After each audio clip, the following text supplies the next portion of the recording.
Welcome back to No BS Python.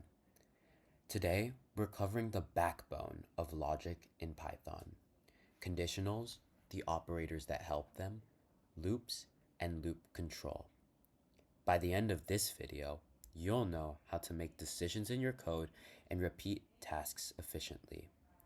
Remember that we're going to be going pretty fast, so you can always rewind as many times as you need to fully understand the concepts. Let's get on with it. First up, conditionals. These allow your program to make decisions based on conditions that are either true or false, the most basic of which are the if statements. These check whether a condition is true, and if it is, the code inside runs. If not, Python moves to the next condition using elif.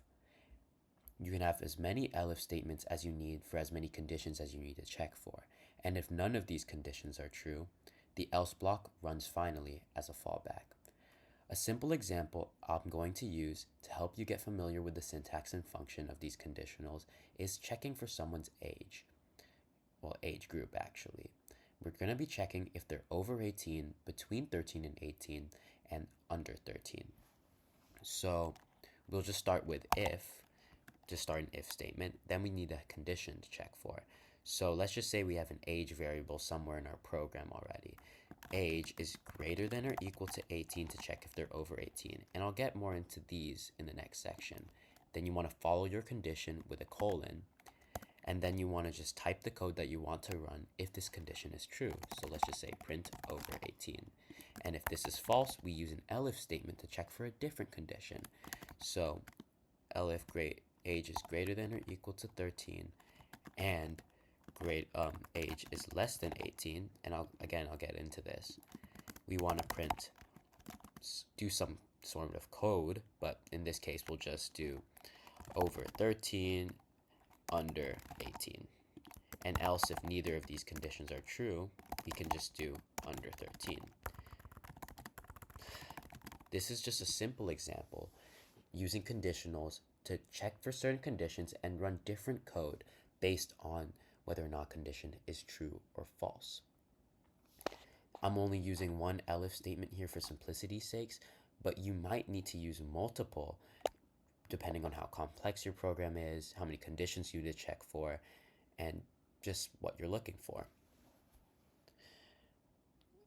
These conditions, however, only work by comparing values using operators.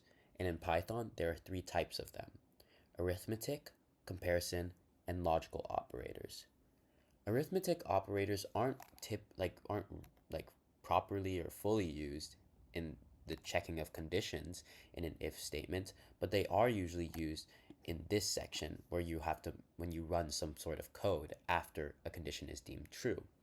So the most common operators are the addition operator, which is just a plus sign, a minus operator, which is the subtraction, multiplication, which is done with an asterisk, division, which is done with a forward slash, and modulus, which basically checks for the remainder after division is done. So for example, 10 modulo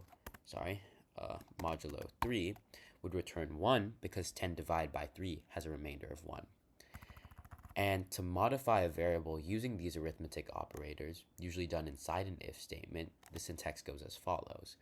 Let's just say we have the variable name, age, then we have the operator that we're trying to use, let's just say plus, because we're adding, and then the equal sign, and then just how much you want to modify it by. So if we want to add 5 to the age, we just do plus equals 5, or 4, or 3, or whatever number you want. That's how you use arithmetic operators. And they're very useful for modifying variables after a certain condition is deemed true. The comparison operators are most useful inside these conditional checkings, inside the if statements themselves. So you notice how I use the greater than or equal to sign and the less than sign inside these if-elif statements. And they basically check whether or not they're just checking the differences between two values. So for example, this will check whether or not age is greater than or equal to 18. This checks whether or not age is less than 18. And there's also the equals operator, which checks if age is equal to 18. And then obviously greater than, less than, all these other ones, the common ones that you've seen in very basic math. They just compare if two values are equal or not equal or greater than or less than each other. And finally, we have the logical operators. And these will basically just combine conditions or negate conditions. So there are three main types. There's the AND operator, which means that this statement or any code under this elif statement will run if only both of these conditions are true. Even if one of these conditions are true, it won't run. There's the OR statement, which will run this block of code if even only one of these conditions are true or both of these conditions are true. And we have the NOT statement, which functions a little bit differently, but it basically negates a condition. So for example, while this code originally would only run if age is greater than or equal to 18, it will now run if age is less than 18 only, not greater than or equal to 18. It'll basically reverse a condition. So that's just basic conditionals and operators in Python. Now let's move on to loops. Loops let us repeat a block of code efficiently without having to write it multiple times. And there are two main types of loops in Python: for loops and while loops. Let's start with for loops. A for loop is useful when we want to repeat something a specific or known number of times. The built-in range function generates a sequence of numbers starting from 0 by default, or you can define any range that you would like. And and that's just how you use in a for loop. It's just the syntax of the for loop. So the parts of a for loop, we have the loop variable. I'll just write it out for you so it's easy for you to visualize. So we write for, then we have the loop variable. And usually you can write whatever you want in here, but usually it's like either something relevant to what you're looping over, or it's just one letter like I or J or K. Then you type in, and then you use the range function that I talked about, and then you have your range of numbers that by default start from 0, but you can have any range like 1 to 11, or like 2 to 12 to 20, anything. But something to keep in mind is that your range will start from here, but will stop one number short of this because this is not inclusive. And basically how the for loop works is that your loop variable will actually be equal to, let's say this will start being equal to the start of this range variable, will start being equal to the start of this range, and then after each iteration of the loop, this variable will increase by 1 all the way until the maximum, which will be 1 less than what's written here. So a simple example for the syntax of a for loop and the function of a for loop is just printing out the numbers from 1 to 10. So we can use a for loop for this because it's a defined known set of tasks and a known number of times. And so as I showed, it's for I in, and then you type range, and then you want to start your numbers at 1 because we're printing numbers from 1 to 10, and we want to go up to, but not including 11 because we're going to stop at 10. Then we have a colon, and then we want to write our code in here. So we'll just use a print statement, and since I is already conveniently going from 1 to 10 for us and incrementing for each loop, we can just print I. And as you can see, we print the numbers from 1 to 10 in just two simple short lines of code, instead of, for example, doing like print 1, then print 2, and so on. It's way more efficient. So now let's get on to while loops. While loops are more useful when you don't really know the number of times that you're going to run a block of code.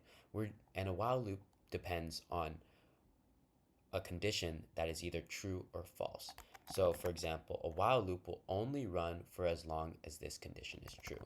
So let's say we also want to print the numbers from 1 to 10 again, using a while loop this time, but not a for loop. This will look slightly different. So while in the for loop, we defined a variable I already here that is assigned to starting from the first number in range all the way up until the end of it, and it increases by 1 as we increment, as we go through each iteration of the loop, we actually need a separate variable, either one that's already in our program or one that we just have to make for a while loop to work properly, because we don't have a variable, an incrementer variable already built in. So let's just say we want to print from 1 to 10. We'll say num is less than 11. We can actually we need to declare a number variable outside this loop starting at 1. And then we want to print num. But unlike in the for loop, we have to increment. So as I showed you, with the arithmetic operators, we can add 1 using the operator that we want to use, which is addition, then the equal sign, and then 1. And we're going to get the same result, printing numbers from 1 to 10. So that's just how you use for and while loops in Python and how you type them. But there are actually ways to control the way these loops behave, known as loop control. And there are three main loop control keywords: continue, break, and pass. So the continue keyword will basically skip the current iteration of the loop.